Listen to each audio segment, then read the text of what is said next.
Hi everyone, how are you doing today? Hope you had a wonderful week. Yes, I know it's been a while.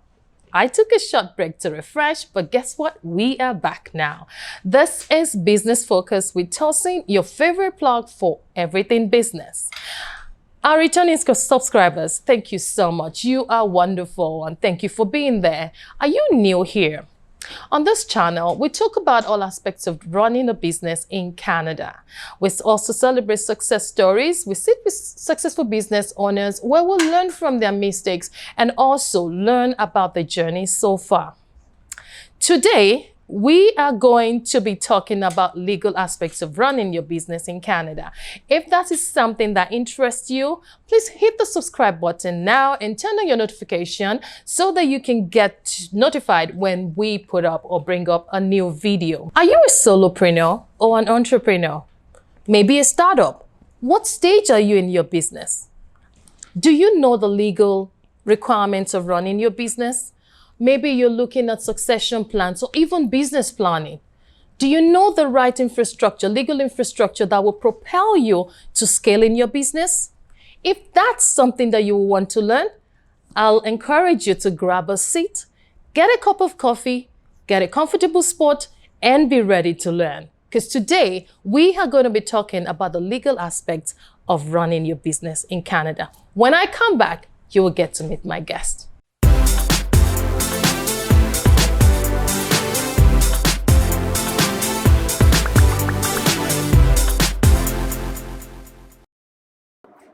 Welcome back. Thank you for staying tuned. I told you earlier that we are going to be discussing the legal aspects of running a business in Canada. And with me today is a brilliant lawyer of over a decade, Joseph Gill. Joe is a tech lawyer that supports founders by providing market-focused legal advice and also scalable legal solutions that actually propels founders towards attracting investments and proactively diffusing legal bonds. You have to stay tuned because you're going to learn a lot today. Most importantly, when entrepreneurs and founders diffuse those legal bonds, it actually helps them to focus on building and scaling up their business. Join me in welcoming Joe. How are you doing today? I'm doing great, Tosin. Thanks for having me. Oh, thank you so much for having us in your workplace today. It's awesome. And I know that my viewers are eager to learn from you today. You know what? When I was talking about you and when I read about you, you did mention legal bumps. And that's what we're going to start from today. What are legal bumps that entrepreneurs can encounter? What stage of their business can they encounter these legal bumps? And what can they do to proactively diffuse the legal bumps? Absolutely. So let's start with some level setting on what I mean by legal bombs, because for many of the viewers, you probably haven't heard that term before. And if you Google it, it probably doesn't show up with anything that's sensical. What I really mean by that are legal issues that could really harm your business or your chances at success. There's all sorts of issues out there. If you Google legal issues, you'll find hundreds of different things that pop up. And those are all important. But at the end of the day, we have to engage in prioritizing some things. And there are just certain issues that come up as you start, grow, and scale your business that are going to be more consequential than most. Call them fundamental issues. Call them the issue that will kick you out of the game. You can't play the game of startup anymore. And it's just very important to think through those issues and to try to be proactive about dealing with those issues so that you can continue to grow and scale your company. So let's talk about those issues. For instance, most of our viewers are either startups or in the midlife stage trying to look at scaling up their business and things like that. From your experience, what examples of legal bumps do startups encounter? Sure. The first one I talk about is really just relationships and expectations. In all likelihood, for a lot of the viewers, maybe even for solopreneurs, but certainly for entrepreneurs who started a business with a number of people, you headed into it with expectations and goals and a vision of what you were going to do with that business. You might have put that down on a legal piece of paper. You might have just had conversations with your co-business owner, but there was something there where all the parties had an idea of what direction this business was going to go in. And what I find over time is that business owners either didn't have that conversation at the very beginning, or they're not regularly revisiting that conversation. So a good example would be you're a community-focused business, and one day somebody comes to you and says, you know, you could be a national sensation. You could sell your goods all over the world. The two business owners might have never had that discussion before. They might never have talked about global scale. And if they haven't had that conversation, that's going to give rise to some tension in the relationship. It could have legal repercussions. What happens if one of them just doesn't want to pursue the journey anymore because they want to just be a community-focused business? They don't want to be a global scale business. And that can come back to, legal documents that we often call things like founder agreements or shareholder agreements that can set out some of these things if there is a difference of opinion on where we sort of go. That's certainly one element of things we see as part of that. I think another element too is just call it market awareness. With AI, ChatGPT, even Google, it's never been an easier time as a business owner to get the information you need to be informed. And so even simple things, if you're starting the journey or you're thinking of launching a new product, you can go out and Google what's out there in the marketplace. You can figure out if there's another similarly named product or the exact same thing, maybe being sold by somebody just around in a different neighborhood in the city you operate in, or maybe in the province near yours. You might even be able to ask ChatGPT to figure out that answer for you. But if you don't know what else is out there, and all of a sudden you're selling some amazing product or service, and you go into Alberta or BC, if you're a Saskatchewan company, and somebody else is already doing the same thing, that could create legal issues. That could run into intellectual property issues, competition issues, all sorts of things that you didn't think about. Might force you to completely rebrand, might force you to drop the product or service launch altogether. So there is a lot of things you can do to empower yourself to set yourself up in a good position to be able to grow and scale. Fantastic. I like where we've drifted to now. We started from startups and then talking about people trying to scale up their business. Let's talk about intellectual property. I know the most a few business owners are coming up with products and maybe even have team members where they team up and then they come up with ideas and all that. How can they protect that? You talked about SIPO and all that while we were talking the other time. Tell us about that. Yeah, no, thank you for the question. So this is excellent. So I'll kind of break this up in back to what I was talking about earlier about, we'll call it doing some of the homework or doing the work.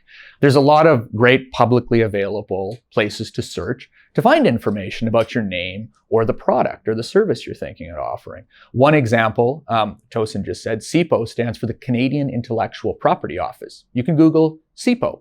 And actually, if you want to specifically Google something, Google CIPO trademark search. What you can do then on there is you can put in the name of your business, or you could put in the name of the product or service you're thinking of launching, or you could write a whole description of what you think you're doing. And it will search the Canadian database of trademarks, which you can kind of think of like legal brands, basically, that are out there. And it might hit something. You might discover that a company way out in Newfoundland is doing the exact same thing as you. Or you might discover that there's a company that has registered a trademark for something you're thinking of getting into as a new product offering or whatnot. So it's a free search. It's an easy thing to do. That's one thing I recommend. For the viewers who are thinking of scaling into global markets, particularly the US Patent and Trade Office, or the USPTO, is another publicly free available search that you can run and do the same thing. Put in the name of your company, put in the name of the product or service you're thinking of offering, and just see what's out there. Because if you don't know what's out there, you can't plan, and then you may run into issues. That's my first sort of tip on that. Do the work. The next one is back to the expectation point. Make sure that everybody is building for the team or the whole. What do I mean by that? You're going to have a lot of people involved. This journey, even for solopreneurs, it can be lonely, but it's often one that involves employees, contractors, advisors, other founders and whatnot. And every day, whether you realize it or not, people are coming up with really important, cool ideas that are maybe going to propel your business to the next stage. And so what happens with those ideas? Well, they get talked about in the company, and sometimes they get reduced down to the next product or service offering.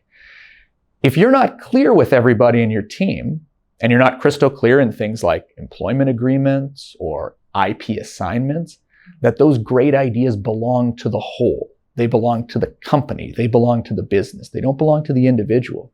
You're setting up problems down the road. Because if somebody leaves that business and they believe they came up with the idea, you could be the subject of a large IP lawsuit. There's lots of great stories about this. Infamously, if you watch the movie The Social Network, which was about Facebook's founding, two of the original individuals associated with that tried to sue Facebook as a result of claims that they came up with the idea for the network. And they didn't necessarily assign that idea over to Facebook, the whole. So that's certainly another element of it as well. And then the third part of it is, don't get distracted by over complexity. And what I mean by that is a lot of IP questions and things you'll read about on the internet focus squarely on things like patent and copyright. And they focus on, I'm building the most complicated, biomechanical device for, fighting climate change or something like that. Not every startup is going to be, or business is going to be doing something like that. A lot of companies are just offering software, or they're offering a service or something along those lines. So patent may not make sense for you at all. Maybe it's more important in that case to back what I said earlier.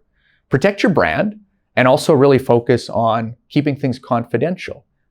You'll hear a term sometimes called trade secrets. There's a legal definition for that, but what it just really boils down to is it's kind of like the secret sauce. Best example I can give the viewers is the Coca-Cola recipe or the KFC recipe is a trade secret. It's not disclosed or filed at some government office somewhere. It's a well-guarded secret, and it gives an enduring advantage to that company that sells those particular products. So if you think you have something special, just make sure you're taking efforts to keep it secret and make sure everybody on your team really understands that point. Well, that's wonderful. I like that we're coming into this, and that tells about like the advice you give. One of the things you do is to work with entrepreneurs or founders from cradle to the grave, like the things they have to pay attention to. And like you said, your business may not be so techy, might just be what your intention could be, just protecting your brand and protecting your secret, your secret to your business, which is very important. Thank you so much for bringing that up. I'd like to know what your experience is about businesses in Canada, because according to Statistics Canada, entrepreneurs or small business part of the economy has grown or increased about 52.2% since 2011, even though it dipped during COVID, right? Mm-hmm. But what have you seen? You work with small business owners. What has the trend been like? Has it really increased, or what's your experience in that area? Absolutely. In one word, it's growth across all sectors. And just for some level setting for the viewers, our office and my firm, McKercher, as well as my own practice, concentrates on everything from, community-based, small, medium-sized business, solopreneur, one-person operations to, high-tech startups that are scaling globally, US, UK, all over the place. So it kind of covers the gamut in between. But I would say I've definitely seen three trends. The first one has to do with the rise of support. One thing that I think has really accelerated a lot of businesses is it's never been easier to find supports for growing and scaling a business. You might have heard terms like incubators or accelerators. These are places where you can go as an entrepreneur and you can get supports, mentorship, a place to work, and more fundamentally, I think, a community of other entrepreneurs who are also going through the same journey and that you can learn from in the same circumstance. And there are a lot of those. Here in Saskatoon, if you're a technology company, there's a great incubator/accelerator called CoLabs located on the University of Saskatchewan grounds. If you're not a tech company and you're just, a small, medium-sized business and you're looking for supports, the Saskatoon Regional Economic Development Association, it's a long name, but SREDA runs something called the Startup Institute, which is a great program that you can sort of go through and get connected with mentors like myself, as well as people who deal in marketing advice, HR advice, accounting advice, and everything in between. So there's more and more of those supports out, and I think that's motivating it. The other one too, and you kind of touched on it, Tosin, is this resurgence after COVID for small, medium-sized businesses. I sit on the Saskatoon Chamber of Commerce board. We get reports on new business openings and closings and other things like that.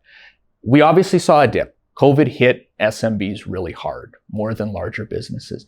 But we've been seeing more and more companies starting businesses, new business license applications, for instance, new people coming to Saskatoon Chamber or other business association events talking about, I'm starting a business, I'm thinking about starting a business, I'm looking for a community of support.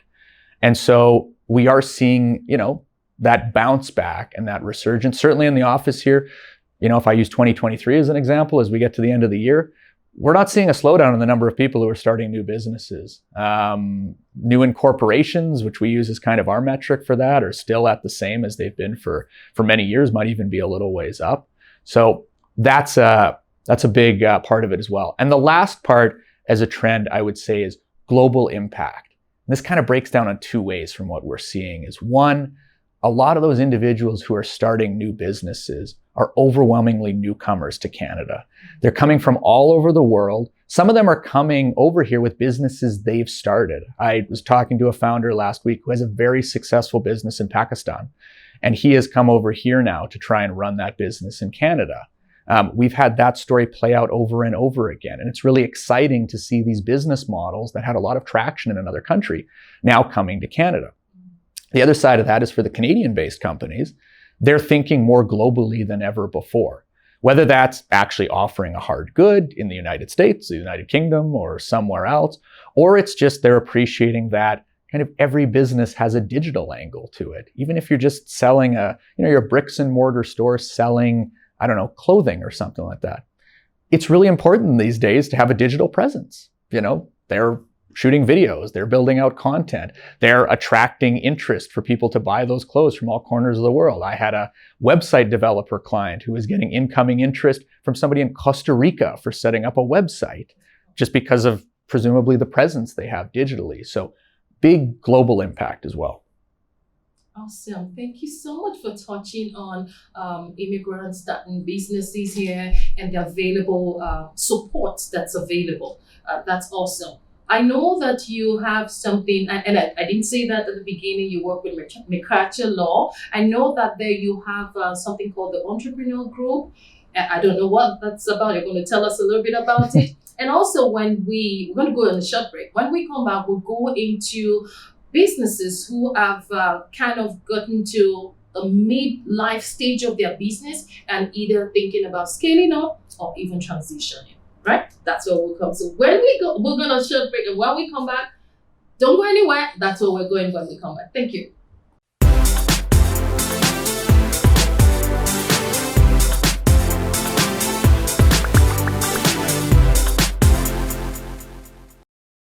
Welcome back. And we are still talking about legal aspects of running your business in Canada. I have Joe here, is a lawyer, a tech lawyer in Canada, and he works with founders and entrepreneurs like you.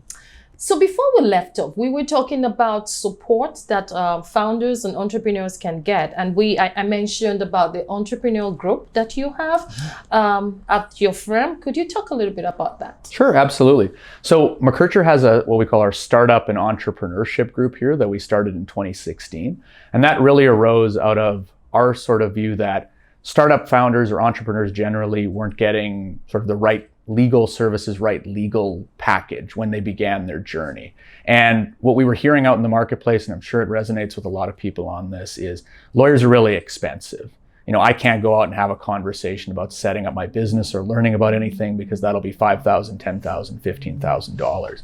And what we were also hearing is founders, entrepreneurs didn't feel like their lawyers were joining in or sharing the risk of the journey. What you're doing is a very risky thing to start a business, and it should be applauded. But we should also find ways to share in that risk. And so a lot of what the package aims at is setting you up with those core, key, essential legal things that you need for success, and doing so at either a fixed fee or at times, due to our affiliations with incubators and accelerators, no fee upfront. And some of those things can include things like incorporating your business, setting up relationships or documents with your fellow co-founders or your employees, or things like terms of service for your website and whatnot. Again, the key is to really empower you from the start with a set of documents, and then we hope to grow with you along the way. That's fantastic. When you talked about helping with incorporation stages and all that, that just brings to mind what business owners need to know about, even as simple as checking out the names, the business names they choose before they register it. You know, we're talking a little bit earlier on, and we're talking about the simple checks that they could do to search your business names before they choose that. Do you help with business registration and things like that too? Yeah, absolutely. And so on that point, that's even as simple as we were talking earlier about running searches to make sure the name of the company you want or the brand name of the product or service you're going to offer is available. So we will help with things up front like what are called business name searches to make sure you can actually use that name in Saskatchewan, or if you want to scale and operate throughout Canada, in other provinces as well. So we help with that. We get you registered with whether it's the provincial corporate authority or the federal corporate authority to make sure that your company is set up correctly. We give you a bit of information as well on setting things up like tax accounts. You might have heard a term called a business number. That's really important. You need that with Canada Revenue Agency for things like paying your taxes, payroll, and GST. And the other thing we tend to do is we really focus on providing a lot of education. And I do want to focus in on this point because I think sometimes people think all we do is, well, they just hand out contracts and documents and whatnot. But the reality is, I believe we provide much more than that in terms of educating and empowering business owners. And for me, this comes down to me, the lawyers I work with, we're not in the room all the time. I'm not in the room with you with the loan officer for that loan you need from the bank, or that investor, or that prospective employee. But what we really want to do is put you in a position where you feel confident about having those conversations that bring up legal concerns. And you know how to talk about those, and you know how to deal with those. So there's a big component of education that is at the core of our startup package, separate and apart from all the legal documents. That's wonderful. Yes, then it then makes me or puts me at ease, or entrepreneurs at ease, like, okay, because just like you said, most people are like, oh, do I really need a lawyer? I don't want to pay so much for a lawyer and things like that. And I'm sure you see most of that. I mean, some of that on a daily basis, like people are saying, oh, do I have to pay that much for your service and things like that? But the support group and mentorship opportunities are also available for people to take advantage of. Awesome. So let's move on from startups. Most businesses that survive the first 5 years of their business are thinking about scaling, right? Some of them are thinking of, oh, now I have this location, I should open up another one. Or perhaps, just like you mentioned, they have business partners who are saying, oh, we have a fantastic product here. How about we grow it, develop it into a franchise and things like that. Or maybe the business has been running over a couple of years and now they're thinking about transitioning, or maybe business continuity, or maybe succession. What are the legal requirements, or what are they supposed to think about at these different stages? I know you, in your role, working with entrepreneurs, well, you have the saying that you work with founders and entrepreneurs from cradle to grave. So how does this work? What should they be looking at? Sure. So the first thing I'd say is we're going to talk about legal issues here, but this point in particular is really a high-level strategic point and really needs multidisciplinary thinking. I think sometimes we make this mistake saying, that's a legal issue, that's an accounting issue, that's an HR issue. The reality is most issues are a mix of things. You might be talking to your lawyer about something that's purely legal, but I know at times we strive to also think about those other perspectives that come along the way. I mean, the example of scaling a business or growing into a new space. Yes, taking on new space brings up real estate law issues and whatnot, but it might also bring up HR issues. How are you going to bring new people on board? Do your existing team members want change? How do they feel about growing? Do some of them feel that the company is going to become too corporate or sell out its identity if it sort of moves on? So those strategic conversations aren't necessarily purely legal. From a legal perspective, I know a big one that we run into, and this isn't applicable to necessarily every company, but it's one thing is understanding whether you're in a regulated environment. You know, you're in a type of business that requires some type of a license or a permit or something to operate within. You know, there's a number of different examples. Financial services would be a good one, or health services and whatnot. If you're moving into new marketplaces, you need to understand whether there's rules in those new marketplaces that deal with that, and you need to address those, or at least think about those before you move on.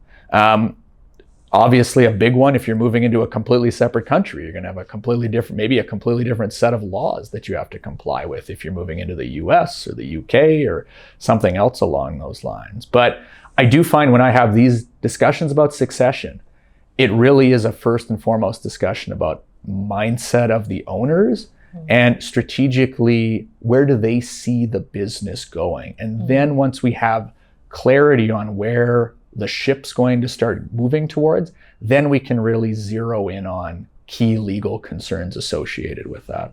Absolutely. And what I hear from you is to be proactive, right? Take the step ahead of time. So if you're thinking of expansion in the next 3 years, 5 years, then the time to start talking to a lawyer is now. Yes, absolutely. And I mean, this is one thing that a lot of the times, I think for many of the viewers, the relationship with professionals is a reactive one. You know, you call the lawyer, the accountant, because you need something, something's gone wrong, etc. But we can be really helpful if you're thinking about doing things. We were talking about an example earlier. I have a lot of clients who do monthly email updates for either their customers, their investors, and they just talk about how they're doing. You know, we grew by this much last month, we got this new customer, we did all of these other things. And our team loves being on those mailing lists because we look at them and we say, hey, they're actually talking about expanding into this place, or, you know, they're talking about, you know, launching a new product or something like that. And we'll reach out and have a conversation with that. And again, those conversations are important because, like the old saying goes, an ounce of prevention is worth a pound of cure. So don't hesitate to reach out and lean on some of your advisors and mentors and professionals when you're dealing with these big issues. Fantastic. It seems like I'm still dancing around the same topic, and that's because I found a lot of people coming into Canada, and one of the things they want to do is they want to start their own business. It's sometimes difficult for them to start from the scratch, and they're looking at buying a business, right? And sometimes they go talking to the person that wants to sell the business first, rather than trying to understand maybe legal issues that might come up from there. What are the steps you would want to advise anybody on? Like, you're out there and you're thinking of buying a new business or even selling your own business. What should be the first approach? And I think I'd say it goes in stages. And I'm not going to sit here and say the first stage is necessarily to contact your lawyer. I think actually the first thing that needs to happen is the buyer and the seller need to have an initial date. Maybe think of it like a relationship and whatnot. They need to have that first date and see if there's a spark. Is there compatibility? Is there an interest in this business? You know, do any issues get unearthed from just having a conversation over coffee as part of that? Once there's a little bit of a formed idea, we have this saying in tech called minimum viable product. It just means basically something that works. It's not perfect, but we can put it out in the marketplace and see if it actually attracts interest from everybody. Once you've got kind of an MVP on your idea, that's where you start talking with your mentors along the way. You can talk with your legal team, you can talk with your accountant, and you can get their perspectives on risks associated with that. You know, is the business located on some property that has environmental issues, for instance? We've seen this one pop up. Those can get really messy, and maybe that's fine. Maybe that gets addressed, but you need to at least understand those issues as you go in. And then once you take that first conversation, then you can go back to the other side. If you're the prospective buyer, go back to the seller and say, hey, I learned a little bit about some things, environmental law, for instance. What's your thoughts on this? And you can kind of gauge how they feel about that, whether that's a big issue or it's not a big issue. And then maybe it moves forward from that point. Maybe that's the end of it because you didn't like the response that sort of came back along the way. So it's an iterative process along the way of involving your advisors. Another point I want to bring up associated with this, because I know it's a pain point that comes up for a lot of business owners, is I'm sitting here talking about, involve the lawyers along the way and the accountants and everything like that. And I'm sure some of the viewers are thinking, my God, this is going to cost so much money to involve them at every step of the way as part of that. And this is a really core takeaway. I think it's really important, if you're dealing with any type of professional, that you're dealing with somebody that's going to delay gratification and that they are going to share some risk with you. Yeah. We really pride ourselves on things like not nickel and diming people for calls just to talk about something. If you need us to draft something, if you need us to work through something, yes, there'll be charges for that. But we've never wanted to set up a system that prejudices you for reaching out for a conversation as part of that. And you do need to talk about this. I sort of joke sometimes in the startup world that you need to distinguish between startup lawyers and corporate lawyers. And one of those things is this mindset idea that I don't know what you'll be tomorrow, but I hope you're very successful and I'd love to be along as part of the ride for that. And in order to have a relationship that endures with any professional, you need to feel as the business owner that your professional is not, getting rich in the first inning of the ball game and you're waiting all the way to the end of it to get something out of that. So I think that alignment is really important, and you should be asking and challenging all your advisors on that point. Wonderful. Thank you so much. I'm sure somebody's sitting there out there and taking notes from all that you've been talking about. Awesome. Let's talk about tax matters. Gill, you're also a published tax lawyer and you completed your CPA course.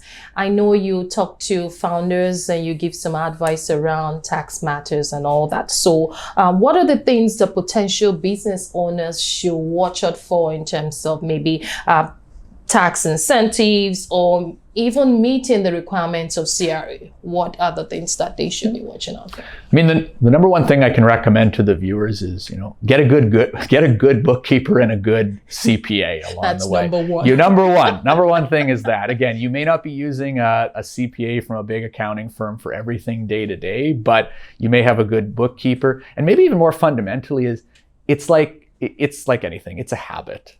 Make sure you're doing your books regularly. Make sure that you're not leaving it on a quarterly basis. Try to do it once a week. My father was a small business owner. He had a GST night once a week. Did he like doing it? No, absolutely not. But it was better than letting it sit there and build up for a little while. So get a good advisor and have good sort of etiquette or habits, maybe, if you can think about that, is a big part of it.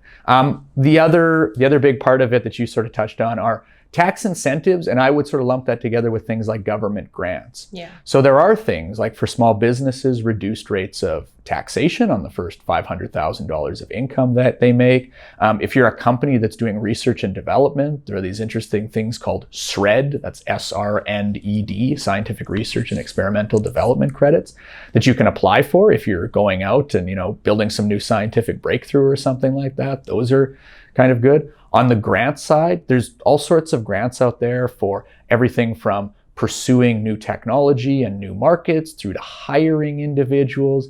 As some tips locally, I recommend to the viewers, check out the website for Innovation Saskatchewan. That's sort of the innovation arm of our provincial government. They've got some great information there on grant programs that you might have access to. And on a larger federal level, I think even if you just Google, it's Canada Federal Grant Finder is, I think, the Google thing. I don't know the exact URL.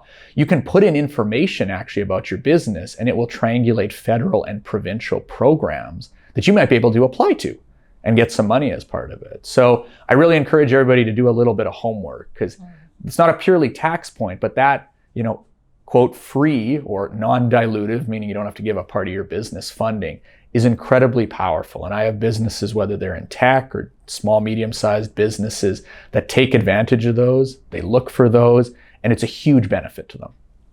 Fantastic. Thank you so much. Before we end, I know you're also the Vice Chair of Saskatchewan Chamber of Commerce. What advantage is it for small business owners or entrepreneurs out there to be part of that? What's the advantage there? Yeah. And it is the Saskatoon Chamber. I won't say the Saskatchewan Chamber. We've got Regina Saskatoon, but the Saskatoon Chamber of Commerce. Yes, I'm vice chair on that. I think the primary benefit of the chamber, and again, some other ones, is community. I talked about that earlier when I was talking about incubators and accelerators. The chamber goes out of its way to bring together business owners in the community at either networking events or lunch and learns about different things. And it's a great chance, separate and apart from if there's some smart person talking at lunch, to talk to other business owners about what they're going through. A lot of people attend these events. It's a great chance to build maybe customer relationships, mentor relationships, all of these other things down the line. So community is sort of the number one part of it. The second part I would say is advocacy. The chamber spends a lot of time interacting with various levels of government, the city of Saskatoon, occasionally the provincial government, local business associations, and advocating on behalf of small business. In the most recent round of property tax discussions with the city of Saskatoon, our executive director has appeared before mayor and council, and we've written advocacy pieces bringing forth the implications of, say, raising property taxes on small, medium-sized businesses, because for a lot of them, a big increase is a big problem. So there is a big advocacy end of it. And then the other side of it too is we have a lot of benefits that are available as well. If you're a small business owner and you're trying to get insurance for yourself or your team members, we've got a good chamber plan that is sort of Canada-wide and can offer good rates that way. We've linked up with other ancillary services. You need sort of printing services or digital marketing services or whatnot. There's related affiliated entities that can provide those at reduced rates and give some benefits as well. So those are certainly some of the benefits on that. I'd encourage everybody, maybe you're not going to jump right into getting a chamber membership, but come to a chamber event and see for yourself, see if there's a big advantage there. I don't think you're going to be disappointed. Wow, amazing. So come to a chamber event to learn and to network. Thank you so much, Joe. That's wonderful. So finally, let's talk about your parting words for someone out there who's listening to us and saying, okay, I've heard all that you've got to say, but what is that action that they need to take as a founder or a solopreneur, entrepreneur already running their business? What would be your parting words to them today? So my parting words would be curious and do the work. We talked a number of times about a lot of the things that you're going to need to know as you go on this journey are in fact publicly available. You can search, we talked about searching business names. We talked about looking at government websites. Empower and arm yourself for those conversations that you might have later with a professional like a legal advisor. And when you're in the room with whether it's a legal advisor or an accountant or somebody else, ask a lot of questions. Be curious, challenge the professional. Just because somebody's wearing a vest doesn't mean that they're beyond asking them anything about their job. You should get to the core of what they're going to do for you, how they're going to help you build your business, and are they going to share in the journey and share in the risk along the way. Thank you so much, Joe, for being here today and for so much insightful words that you've shared with our viewers out there. That's wonderful. We appreciate you. Thank you so much. And there you have it. All you need to know about the legal aspects of running your business in Canada. Joe has said it all. Be curious and be proactive. What do you need to do? Research, learn, ask questions. There are resources out there. There are things that the government of Canada has put in place to support you on your business journey. And if you don't know, ask questions.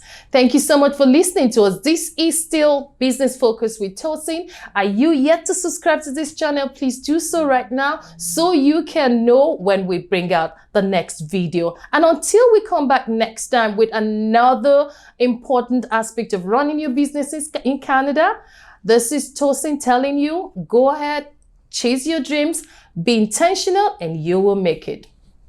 Have a nice day.